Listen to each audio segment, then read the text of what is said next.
Hi, Flint here. I figured we'd just go ahead and talk about this since it seems like it's such a hot button topic today.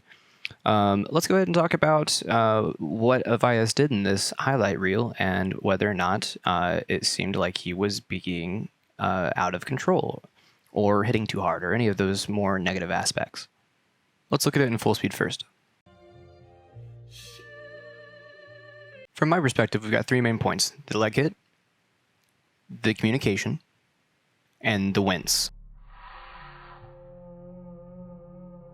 The very beginning of this video shows Evias hitting the shield. This is what leads us to our miscommunication.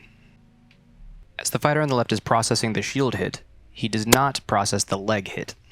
He's still communicating the shield hit to Evias whenever that happens. He's not saying ow here, he is just trying to communicate the order of events the best that he can process them at that time. I know nothing about this fighter, but judging by the stance and the way that he carries himself, I'm going to assume that he's on the newer side of fighting. I'm not going to fault him for his processing speed here, but it has led us to a misunderstanding of how this situation played out. A quick aside about the leg hit in general. I know that there has been some discussion about whether or not that shot was too hard. And without talking about opinion or anything else, let's just go ahead and look at the facts here. He doesn't take that hit to the leg. That weapon flexes, as weapons do, and he does not really react to that shot.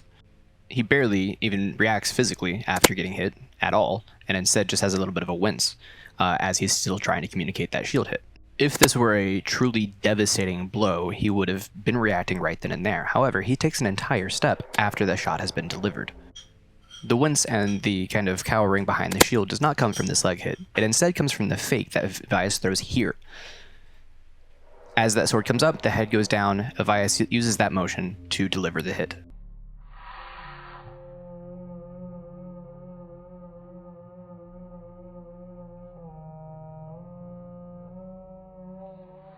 That fake leads the fighter to believe that something rough is about to come in. It did not, and Evias instead uses the reaction to deliver what is that back shot, which is exactly what he wanted, which showcases the amount of understanding and skill of what he was trying to accomplish in this situation. Ultimately, what we saw here was a miscommunication about a shield hit, a processing issue on talking about that shield hit, a fake that caused a cowering motion, and then a very excellent understanding of how body mechanics and sword mechanics work to deliver a false edge wrap from over the shoulder while jumping. All of which is a very, very advanced technique that only somebody with a lot of experience under the belt would be able to deliver. The fighter in the left here was never in any danger, although it might have seemed so to that fighter in the moment.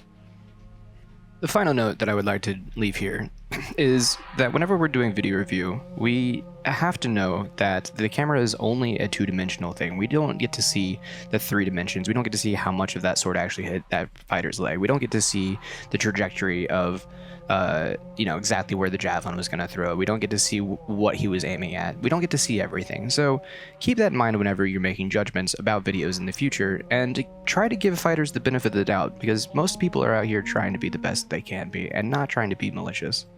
And that's it. So thanks for coming to the TED Talk, and thanks for watching.